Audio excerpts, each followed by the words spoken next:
था। सुबह का वक्त था करीबन 1 बजे का और मैं खाना खा रहा था।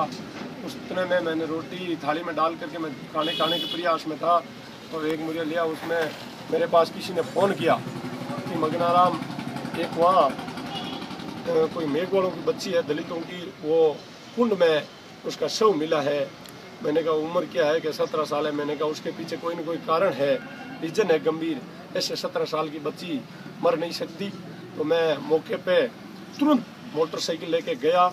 वहाँ उसके अधिकारी और कर्मचारी जो संस्थान के थे उन्होंने रोकने का भी प्रयास किया कि यह आदमी हमारे इस मामले को वास्तविकता तक पहुँचा देगा, इसलिए उन्होंने हमारा विरोध किया।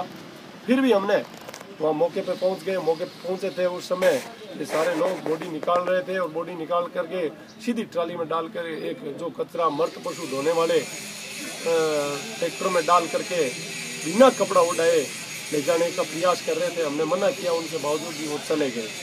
उसके बाद हमने उसको कहा भाई इसका मरने का कारण क्या है, तो उन्होंने कहा यह कुंड में कूदी है। मैंने कहा शेर जी आप और हम तो क्यों नहीं कूदे, कोई न कोई तो इसकी परेशानी होगी, माँ से होगी, बाप से होगी, भाई से होगी, किसी मित्र से होगी। ऐसी कोई न कोई परेशानी है जिनकी वजह से 17 साल की बच्ची जो 85% 10th में और उनके बाद उनकी इस प्रकार मरना एक स्वाभाविक नहीं है। एक पागल नहीं थी, ये किसी प्रकार से मानसिक रूप से प्रताड़ित नहीं थी। इस तरह की घटना को देख करके हमने ये एक महसूस किया कि वास्तविकता में ये हत्या है, देखा। और उसके बाद हमने कहा भाई इसके कारण क्या है। उतने में उस मैडम ने कहा कि इस हमने रात में लिखा था इसके साथ गलत काम हुआ है और रात में हमने लिखा है।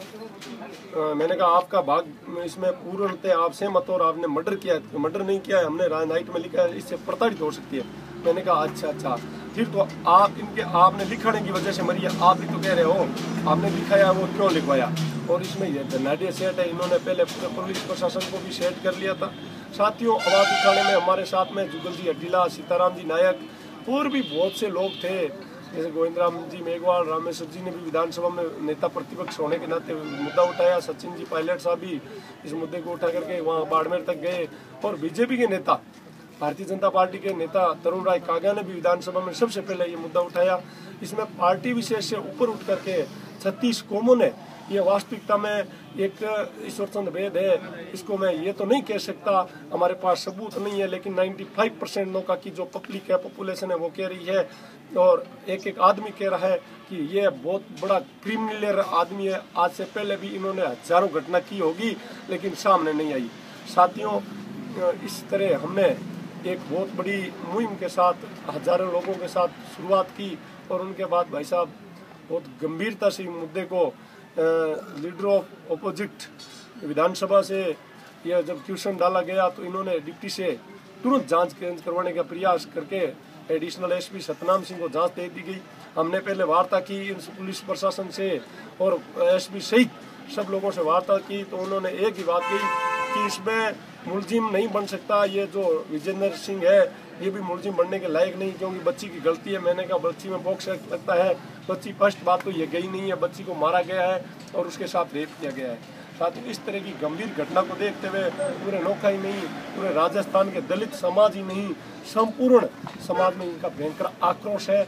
और आक्रोश को देखते हुए हमने तो छोटी सी एक भाई क्या चिंगारी लगाने का काम कर, हमने तो संघर्ष करने की शुरुआत की और उसके बाद चिंगारी तो अपने आप लगी कि वास्तविकता में दुख की घटना है।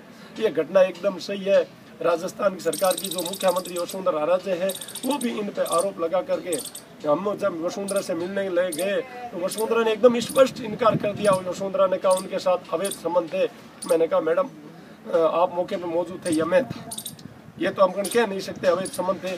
17 साल की बच्ची को मरने के बाद भी इन्होंने बॉडी का अपमान करना, उसके बाद उसके नाम को एकदम भयंकर रूप से अपमान करना। जो इस बच्ची को वसुंधरा राजे ने 2005 में सम्मानित किया था, पुरस्कार दिया था, प्रमाण पत्र भेजे थे, लेटर भेजे थे, पुरस्कार राशि दी थी और उसकी चित्रकला है वो राजस्थान की विधानसभा के सचिवालय में लगी हुई है। आज अब आगे आप क्या करने वाले हैं, क्या प्लानिंग है? इसकी मान्यता रद्द करवाने के लिए पूरा प्रयास करेंगे और जब तक हमें न्याय नहीं मिलेगा, वास्तविकता क्या है, अगर पुलिस प्रशासन मैं तो नहीं उस परिवार को और हमारे जितने भी कमेटी के लोग हैं उन लोगों को संतुष्ट नहीं करेंगे। भाई इस तरह ये बड़े धनाढ़ सेठ है, मुलजिम नहीं है, संतुष्ट नहीं होंगे तब तक विरोध प्रदर्शन धरना। तो आपकी नज़र में न्याय क्या है?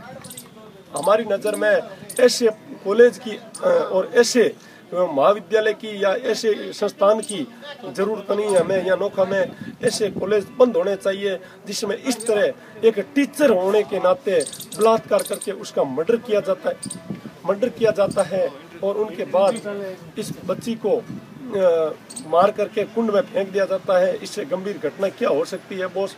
मेरे हिसाब से और मेरी जानकारी के अनुसार हम ये चाहते हैं कि इस स्कूल की कम से कम मान्यता रद्द हो और जांच है वो सीबीआई या उच्च स्तरीय जांच हो, ताकि दूध का दूध और पानी का पानी हो। यहाँ के जो प्रशासनिक अधिकारी और पुलिस प्रशासन में जो जिंदी लाशें बैठी है वो केवल पहले ये मान रही थी कि एक मुलजिम है और उसके बाद अब इन्होंने 2 को और गिरफ्तार किया और 306 में गिरफ्तार किया।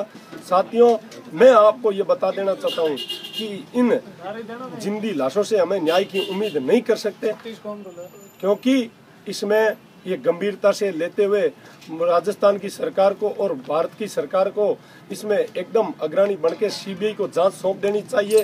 और दूध का दूध और पानी का पानी जब तक नहीं होगा तब तक हम संघर्ष करेंगे जैसा होगा हमारे से, क्योंकि गरीब परिवार से हैं, ये धनाढ़ लोग हैं बनिए प्रशासन को लूटने खरीदने और सामंतशाही गवर्नमेंट में इसमें पूंजीपति गवर्नमेंट की ज़्यादा चलती है।